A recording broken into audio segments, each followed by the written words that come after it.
Assalamualaikum, selamat siang pemirsa. Sumatera Utara hari ini siang kembali hadir menjumpai Anda edisi Jumat 9 Juni 2023. Kali ini bersama saya Ayu Alfidiah Kori. Sejumlah informasi aktual telah dirangkum tim redaksi kami untuk Anda dan berikut Sumatera Utara hari ini siang selengkapnya.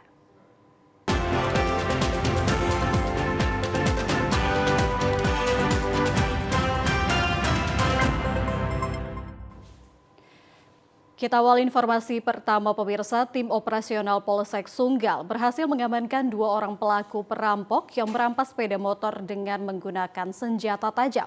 Proses penangkapan terhadap pelaku diwarnai dengan perlawanan terhadap petugas. Tim operasional Polsek Sunggal menangkap pelaku perampokan yang beraksi dengan menggunakan senjata tajam. Kedua pelaku ditangkap petugas pada lokasi berbeda. Penangkapan bermula saat petugas mendapat informasi adanya kasus perampokan dengan menggunakan senjata tajam yang terjadi di Jalan Medan Binjai kilometer 16, Kecamatan Sunggal, Deli Serdang kemarin. Korban perampokan bernama Fadli melaporkan peristiwa yang menimpa dirinya ke Polsek Sunggal. Dengan ciri-ciri pelaku yang disebutkan korban, polisi berhasil mendeteksi pelaku dan melakukan pengejaran. Polisi berhasil menangkap Agus Marihot di Desa Sumber Melati Sunggal, Deli Serdang. Saat melintas menggunakan sepeda motor, pelaku sempat tidak mengaku dan langsung dibekuk petugas usai melakukan pengembangan petugas.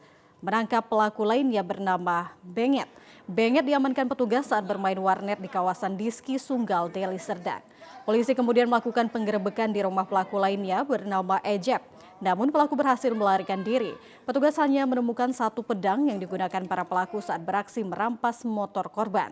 Kapolsek Sunggal Kompol Chandra Yuda mengatakan, dari tangan kedua tersangka polisi berhasil mengamankan barang bukti 1 pisau, sebilah parang, 1 unit tablet, dan uang sisa hasil penjualan sepeda motor. Kedua tersangka yang ditangkap merupakan residivis pada kasus yang sama. Orang pelaku, di mana pelaku tersebut merupakan perampokan dengan menggunakan senjata tajam, yang mana kita mengamankan 1 buah pedang, 1 buah pisau, kemudian uang hasil perampokan tersebut, dan juga barang bukti lainnya. Betul, kedua pelaku merupakan residivis di kegiatan yang sama. Masih ada yang kita buru, mudah-mudahan dalam waktu dekat kita bisa mengamankan pelaku tersebut. Sementara itu, seorang wanita Fonda Haryaningsih yang biasa berjualan es teh keliling dengan menggunakan mobil pribadi tewas dirampok di Jalan Kelambir 5, Kelurahan Tanjung Gusta, Kecamatan Medan, Helvetia. Suasana duka menyelimuti rumah Fonda Haryaningsih yang berada di Kelurahan Kebun Lada, Kecamatan Binjai Utara, Kota Binjai. Korban merupakan pedagang es teh keliling dengan menggunakan mobil pribadinya. Fonda Haryaningsih tewas di dalam mobilnya yang dilakukan komplotan perampok yang sudah mengintai dari Taman PGRI Kota Binjai. Sebelumnya korban sempat menghubungi abang kandungnya dan mengatakan akan berpindah tempat jualan ke Kelambir 5, Kecamatan Medan, Helvetia karena di Kota Medan sepi pembeli. Namun kepergian Fonda Haryaningsih ternyata untuk selamanya karena sudah diintai orang yang dicurigai dari Taman PGRI Kota Binjai. Penemuan mayat di dalam mobil ini sempat menggemparkan warga Kelambir 5, Kecamatan Medan, Helvetia yang langsung memadati lokasi parkirnya mobil. Salah seorang saksi mata, Tengku Dewi, mengatakan sejak pagi ada seorang pria yang dicurigai duduk di Taman PGRI Kota Binjai dengan menggunakan sweater dan memakai masker yang terus memperhatikan gerak-gerik korban. Saat korban hendak berpindah tempat, pelaku langsung menghampiri dan masuk ke dalam mobil korban. Mobil yang berisikan jenazah Fonda Haryaningsih ini diketahui warga sekitar pukul 5 sore tepatnya di Kelambir 5, Kelurahan Medan, Helvetia. Lihat dia masih sekitar jam-jam 1 masih ada. Laki-laki itu pun di sini masih ada. Cuman dia lama di sini duduk. Dia orangnya tinggi. Kulitnya putih, pakai baju macam sweater warna-warna silver abu-abu gitu, pakai celana jeans, pakai topi warna putih, pakai masker warna hitam, tutup maskernya sampai sini, matanya aja yang nampak. Dia jual es teh jumbo. Es teh jumbo ya? Dia jualan. Oh, berarti dia dalam di jalan aja. Belum diketahui motif pembunuhan yang dilakukan pelaku. Dugaan sementara korban dirampok dan kasus ini sudah ditangani aparat kepolisian Polres Binjai. Seekor buaya akhirnya berhasil ditangkap warga pasca seorang ibu hamil warga Kuala Hilir, Kabupaten Labuhan Batu Utara diterkam buaya saat mencuci pakaian di pinggir sungai Aikanopan. Buaya muara ditangkap warga dari dalam sungai Aikanopan dan diperkirakan buaya berkelamin betina ini berusia tua di atas 20 tahun dengan panjang 4,60 meter. Buaya tidak memiliki gigi, menerkam dan menyeret korban dalam tempo 11 jam berhasil ditangkap dengan menggunakan kait pancing dan dievakuasi oleh warga ke darat. Dengan kesepakatan warga, buaya tersebut kemudian dibelah namun tidak ditemukan organ tubuh korban di dalam perut buaya tersebut. Kepala Dusun Seipranginan Maruli Toba Sinaga mengetahui ada salah seorang warga hilang diseret buaya. Warga secara beramai-ramai menggunakan perahu dan alat seadanya untuk mencoba mencari korban. Merasa yakin buaya ditangkap tersebut adalah pemangsa seorang ibu hamil dan sempat terlihat oleh warga saat buaya muncul ke permukaan air sungai. Posisi korban saat itu berada di mulut buaya masih keadaan utuh tanpa luka sayatan. Buaya tidak memiliki gigi tersebut dievakuasi dari sungai dalam kondisi sudah mati. Diduga tali seling pancing melilit ekor buaya hingga tidak mampu lalu timbul ke permukaan air yang akhirnya mati di dalam sungai karena tidak dapat bernapas kehabisan udara. Ya, dapat jam tengah 8 lah. Setengah 8 malam ya? Iya. Itu diangkat dari sungai Pak ya? Iya Pak ya. Berapa lama ditangkap Pak? Lama juga Pak, sekitar mulai kejadian jam 9 sampai jam 8 malam lah. Masalahnya itu Pak dibawa gitulah, digigit, dibawa ke pinggir jalan gitu, ke pantai gitu. Sehingga nampak di gigitnya itu nggak ada giginya. Kan buaya sekarang kan tak ada giginya ini, kondisi yang mati ini, gitulah. Di sana posisinya matilah, posisi di sana ditangkap, sudah dipancing, sudah itu dibawalah ke kampung Dusun Peranginan dan di Dusun Peranginan memastikan bahwasanya ada mayat tersebut di dalam perut buaya entah enggak. Itu makanya masyarakat Dusun Peranginan dan Cianjur setuju untuk membelahnya juga. Sementara itu, Kepala BKSDA Tanjung Balai Alpianto Siregar menjelaskan, diduga karena sudah tua dan tidak memiliki gigi, buaya tersebut tidak mampu mencari mangsa berupa binatang hidup secara liar dan memangsa binatang lemah atau mati karena buaya hewan dilindungi oleh negara. Bangkai buaya tersebut akhirnya disita untuk ditanam. Jadi buayanya kita akan evakuasi Pak, kemudian kita kuburkan. Karena buaya adalah satwa yang dilindungi, barang milik negara, jadi nanti akan kami bawa untuk proses penguburan. Himbauan kami kepada masyarakat agar lebih berhati-hati Pak, melakukan aktivitas di Sungai Kualu, karena sungai tersebut memang habitatnya buaya Pak, buaya muara, buaya sinyulong, dan sudah beberapa kali terjadi kejadian di sepanjang Sungai Kualu menuju Pangalam. Untuk menghindari bertambah jatuh korban jiwa, pihak BKSDA dan pemerintah setempat menghimbau warga agar setiap saat harus waspada, sekaligus mengurangi aktivitasnya di pinggiran sungai.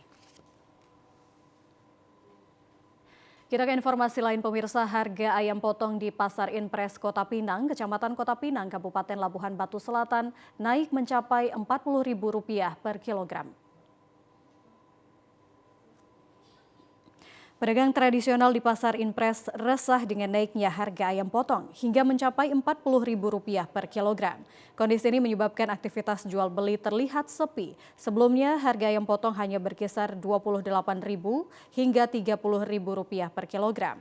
Salah seorang pedagang ayam potong di Pasar Inpres Kota Pinang, Amir Lubis, mengatakan sebelum mengalami kenaikan harga, pedagang bisa menjual daging ayam sebanyak 300 hingga 400 kg per hari.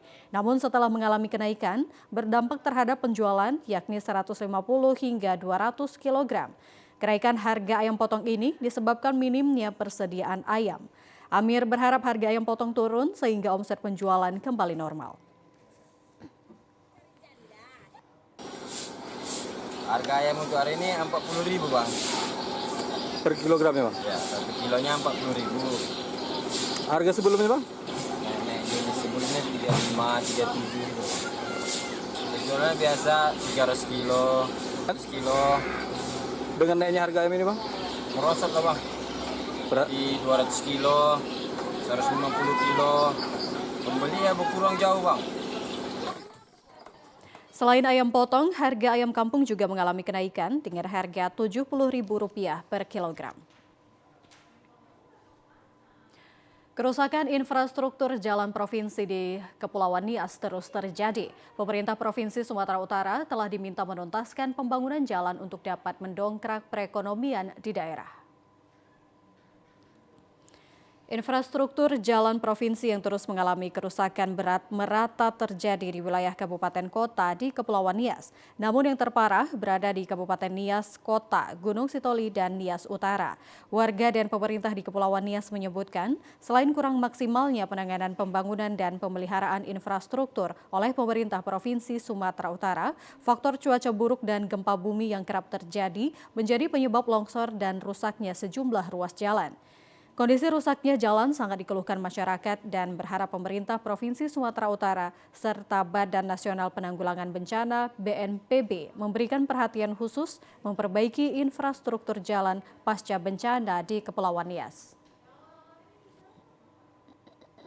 Kesulitan untuk jalan ini, kami sebagai masyarakat, khususnya Kota Gunung Sitoli ini, agar bisa mengasih jalan yang bagus lah. Itu harapan kami. Sebelumnya pemerintah Provinsi Sumatera Utara mengalokasikan anggaran sebesar 2,7 triliun dalam program multi-years untuk pembangunan sejumlah ruas jalan dan jembatan di Pulau Nias. Program tersebut bertujuan untuk mendongkrak perekonomian daerah dan memperlancar aktivitas antar daerah yang terisolir di Pulau Nias. Seperti diketahui tahun 2023 ini merupakan tahun akhir pelaksanaan program multi-years tersebut. Anggota Komisi 7 DPR RI Lamhot Sinaga pada kunjungan kerjanya di Tapanuli Utara menyalurkan bantuan aspirasi berupa alat-alat pertanian. Melalui bantuan yang telah disalurkan, diharapkan akan semakin banyak desa yang terbantu melalui program pemberdayaan masyarakat. Anggota Komisi 7 DPR RI Lamhot Sinaga mengatakan menyalurkan dan memperjuangkan aspirasi masyarakat merupakan salah satu kewajiban anggota Dewan. Hal tersebut disampaikannya saat kunjungan kerjanya di Tapanuli Utara. Lamhot Sinaga melihat langsung kondisi warga dan kelompok tani dari 21 desa di Kecamatan Siborong-Borong yang didampingi Ketua DPD Golkar Taput FL Simanjuntak, serta Wakil Ketua DPRD Taput Reguel Simanjuntak dan fungsionaris lainnya. Pada kunjungan kerjanya sebelumnya, Lamhot memberikan bantuan aspirasi kepada petani serta pemahaman dalam kehidupan berkebangsaan dan demokrasi Pancasila.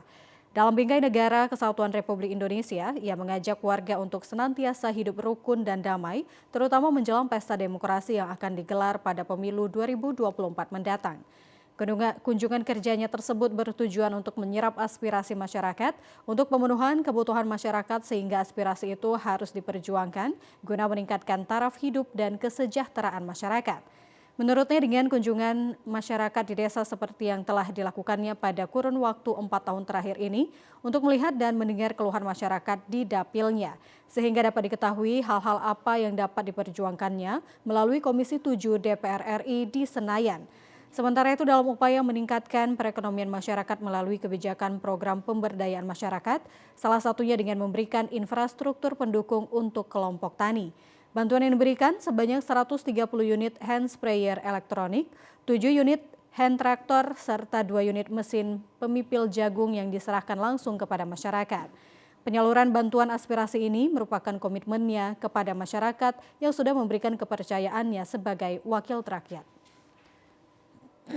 Mesin pemipil jagung, harapan kami adalah bisa membantu para petani kita di Kecamatan Siborong-Borong untuk mengurangi kesulitan mereka dalam hal bertani. Kita ingin mendorong produksi jagung kita bisa meningkat dengan menggunakan mesin pemipil jagung. Dan traktor juga dapat membuka lahan-lahan baru untuk mengembangkan produksi. Dan hand sprayer adalah dapat digunakan untuk memerangi hama yang ada di pertanian.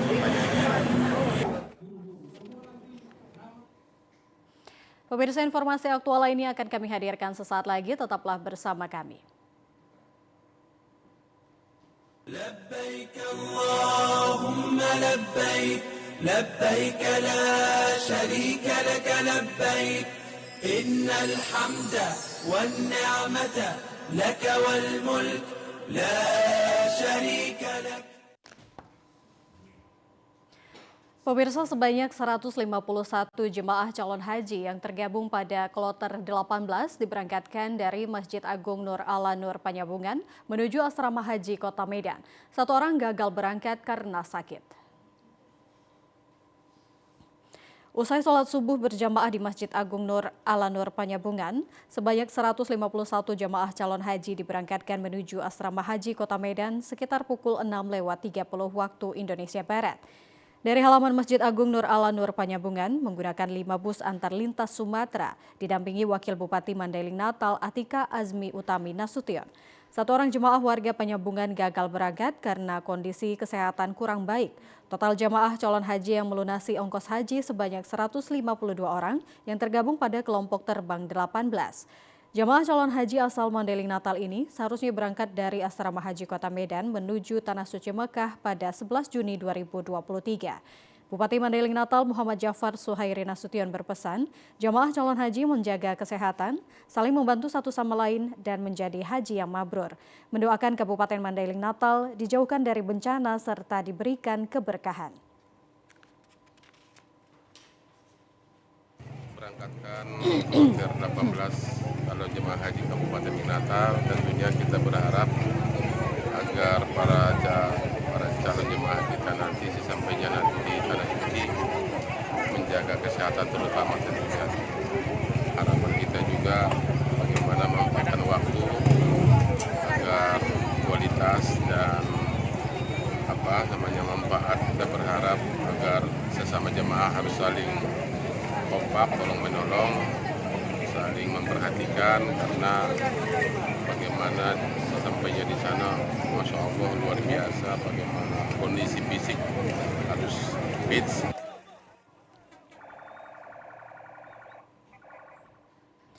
Sementara itu, bagi umat muslim yang melaksanakan ibadah haji dan umroh, biasanya akan menyempatkan diri untuk mengunjungi Bukit Uhud atau Jabal Uhud, sekaligus mengunjungi Jabal Mahnit di kota Madinah, Arab Saudi. Kedua tempat wisata yang ada di kota Madinah ini mempunyai nilai sejarah dan keistimewaan. Jabal Uhud berlokasi sekitar 4,5 km di sebelah utara kota Madinah, Arab Saudi. Panjangnya 7 km, terdiri dari batu-batuan granit dan marmer merah dan batu-batu mulia. Gunung yang menyimpan banyak sejarah ini terdapat para syuhada, yakni makam bagi 70 sahabat Nabi Muhammad SAW yang gugur pada pertempuran Perang Uhud. Peperangan ini dikenal dengan Perang Uhud yang terjadi pada 15 Syawal 3 Hijriah atau sekitar bulan Maret tahun 625 Masehi. Para calon jemaah haji sangat antusias melihat secara langsung tempat wisata yang menarik dan penuh sejarah tersebut. Selain Jabal Uhud, para jemaah juga bisa berwisata ke Jabal Mahnit yang terletak sekitar 60 km dari kota Madinah. Berkunjung ke Jabal Mahnit adalah hal yang menakjubkan karena terdapat bukit-bukit batu yang membentang sejauh mata memandang. Sepanjang perjalanan, para jemaah akan melihat perkebunan kurma, gurun pasir, serta perbukitan batu yang indah dan danau buatan. Juga terlihat kawanan unta yang sedang digembalakan warga, bahkan jemaah bisa secara langsung menaiki unta-unta tersebut. Di Jabal Mahnit, para jemaah akan merasakan fenomena alam yang langsung dibuktikan ketika mengendarai kendaraan dalam posisi tidak hidup, mesin akan akibat kekuatan magnet yang begitu besar sehingga mampu menarik bus berpenumpang. Pengaruh magnet dimulai dari bendungan air menuju belokan ke Madinah. Kecepatan kendaraan berkurang sedikit demi sedikit padahal jalan masih menurun. Jabal Mahnit suatu fenomena alam yang menarik sehingga semakin memperkokoh iman kita akan kekuasaan Allah Subhanahu wa taala. Pemirsa, kami akan kembali setelah yang berikut ini. Tetap bersama kami di Sumatera Utara hari ini.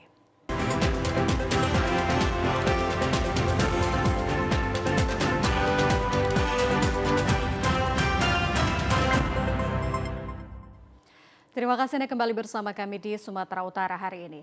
Pemirsa, untuk meningkatkan pelayanan permohonan pembuatan paspor tanpa antri, Imigrasi Kelas 1 khusus TPI Medan menghadirkan mobile paspor untuk melayani masyarakat dalam pembuatan paspor. Bagi masyarakat yang tidak memiliki waktu luang untuk pembuatan paspor, tidak perlu khawatir karena pemerintah terus melakukan peningkatan terhadap pelayanan publik.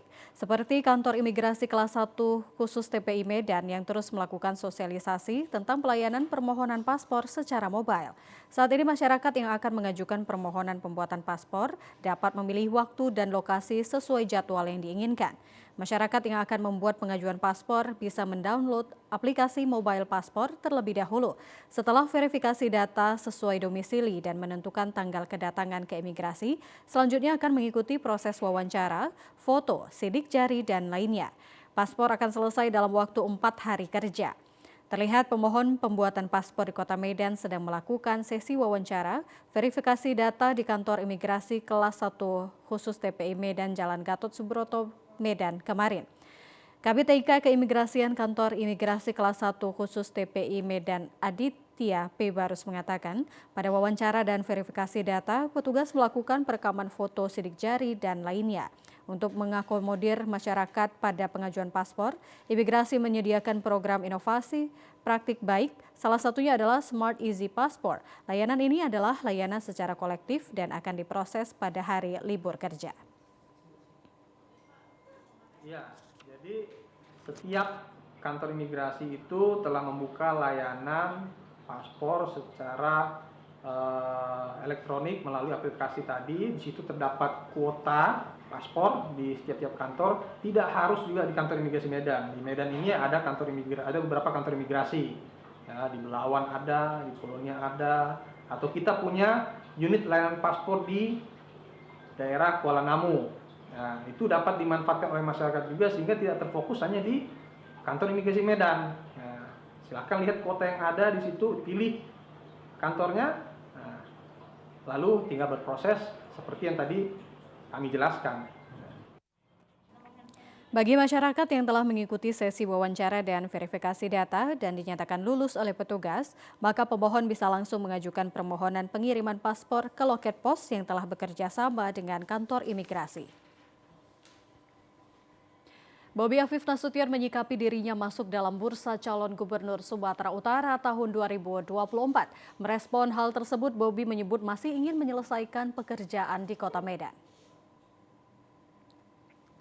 Nama Wali Kota Medan Bobi Afif Nasution masuk dalam bursa pemilihan Gubernur Sumatera Utara tahun 2024. Setelah sebelumnya pernyataan Gubernur Sumatera Utara Edi Rahmayadi dan Wakil Gubernur Sumatera Utara Musa Rajeksa yang juga akan mencalonkan diri sebagai gubernur pada Pilgub mendatang, dukungan untuk maju menjadi calon gubernur ini dinilai atas kinerja baik yang dilakukan Bobi dan mendapat apresiasi dari masyarakat. Berdasarkan hasil survei, Bobi masih unggul di atas Gubernur Sumatera Utara Edi Rahmayadi. Menanggapi hal ini, Bobi mengatakan dirinya sudah memutuskan untuk Pilgub 2024 ini masih menyelesaikan pekerjaan di Kota Medan. Menurut Bobi, masih banyak pekerjaan rumah di Kota Medan yang harus diselesaikannya di masa akhir jabatannya, yang akan berakhir pada Februari tahun depan. Meskipun belum menyampaikan keinginannya untuk maju di Pilgub 2024, namun sejumlah dukungan dari kelompok relawan sudah mulai menggaung. Tanggapannya pokoknya saya sudah menyampaikan, ini dalam kesempatan ini saya menyampaikan untuk 2024 saya sudah memutuskan pekerjaan di Kota Medan kita selesaikan dulu.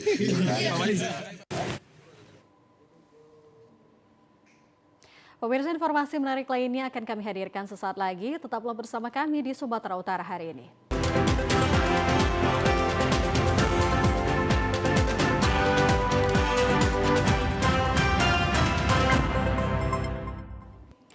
Pemirsa, demikian Sumatera Utara hari ini siang. Saya Ayu Alvinia Kori beserta seluruh kerabat kerja yang bertugas mengucapkan terima kasih atas perhatian Anda. Selamat siang, sampai jumpa.